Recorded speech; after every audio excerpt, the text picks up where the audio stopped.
Assalamualaikum warahmatullahi taala wabarakatuh. Alhamdulillahirabbil alamin wassalatu wassalamu ala asrofil anbiya'i wal mursalin wa ala alihi washabihi ajmain amma ba'd. Pemirsa yang dirahmati Allah, ketemu lagi dengan saya yaitu Deden Mubarak yang selalu nuhul di barakatuh karamah ke bumi. Nah, di malam kesempatan ini saya bukan berhenti dari melakukan konten-konten atau pengajian-pengajian yang selalu di YouTube. Karena di bulan puasa ini saya selalu banyak fokus untuk melaksanakan kegiatan yang sekumaha mestina.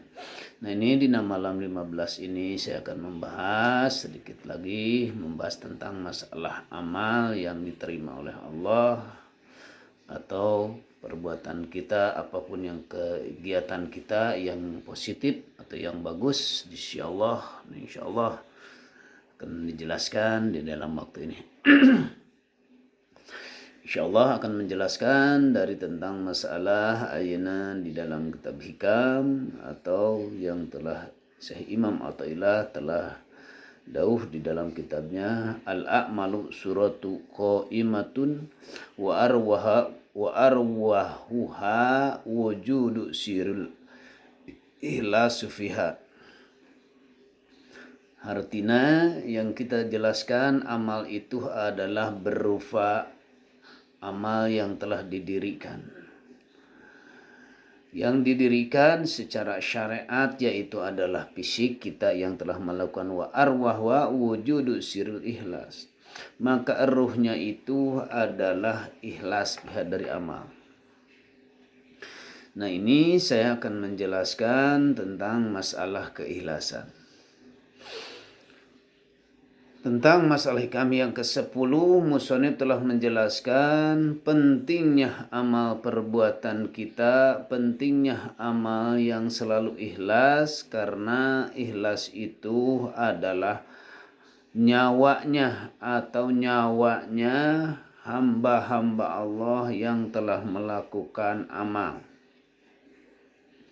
Ikhlas itu adalah arwahnya. Nah, seandainya bila mana manusia telah melakukan sholat atau sodakoh atau puasa atau zakat atau yang lainnya atau haji tidak ikhlas, seolah-olah kalau dicontohkan yaitu adalah seolah-olah manusia tanpa ruh. Nah, di sini manusia tanpa ruh, apakah dibilang apa itu? Bisa dikatakan itu secara masih dalam keadaan mati.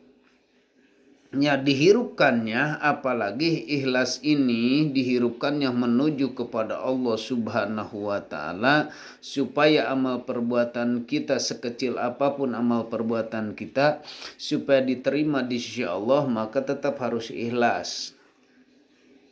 Nah, ikhlas, tapi di sini banyak juga ada yang bisa dikatakan penyakitnya ikhlas itu ada yang selalu membisikkan mungkin di dalam pikiran kita atau yang selalu membisikkan yaitu ada dalam hati kita. Contohnya yaitu selamatnya amal itu harus keluar daripada riya. Riaknya kan ada riak jali dan ada riak khafi. Riak jali itu pengen kelihatan oleh orang lain atau pengen dipuji oleh orang lain. Nah, itu.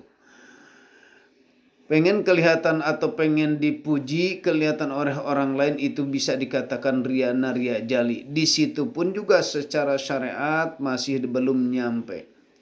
Ada juga yang di dalam hati kita yang selalu sembunyi yaitu adalah riya khafi. Riya khafi itu amal yang selalu menyumputkan. Tetapinya bila mana dipuji atau tidak dipuji, bila mana dipuji di dalam hati itu rasa senang, rasa tenang. Kalau tidak ada yang memuji, maka disitulah manusia yang terasa tidak ada pujian, maka agak kesal. Nah, agak kesal, marah. Marahnya bukan secara mulut, tapi di dalam batin. Sedangkan ari ikhlas golongan-golongan mukarrabin, orang-orang yang selalu takarubkan kepada Allah, puncaknya ikhlas itu adalah ibarat karena Allah, karena ngalaksanakeun parentanana. Apalagi kalau misalkan melaksanakan tugas dari Allah, yaitu perintah melakukan sholat, perintah melakukan sedekah, perintah melakukan haji, yaitu sedengkeun kadang-kadang ikhlas. Ada juga di tingkat-tingkat juga yang selalu mengaktifkan, yaitu di dalam hati kita yang selalu merasa atau mengaktifkan kalimah, yaitu la haula wala quwata illa billah, bukan hanya mengatakan tapi membuktikan.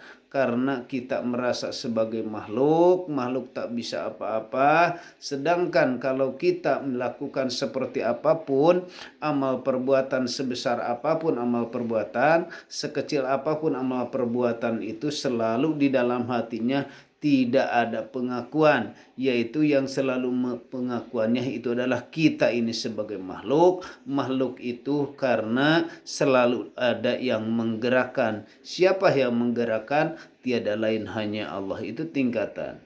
Nah, makanya kalau kita yang selama ini kalau masih dalam keadaan ngaji, sholat, masih dalam keadaan seperti itu karena selalu lalai hati kita kepada Allah. Makanya yang orang selalu berpikir melakukan ibadah bukan hanya dilakukan secara jasmani doang, tapi harus dilakukan secara rohani, yaitu adalah supaya amal perbuatan kita dijadikan wujud.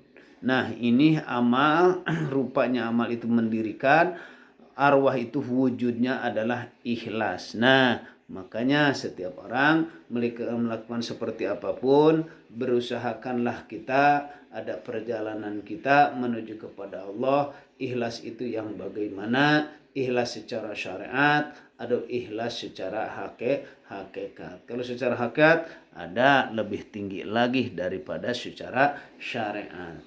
Nah, itu kita harus memahami, karena kita ini umur tidak akan paling lama lagi.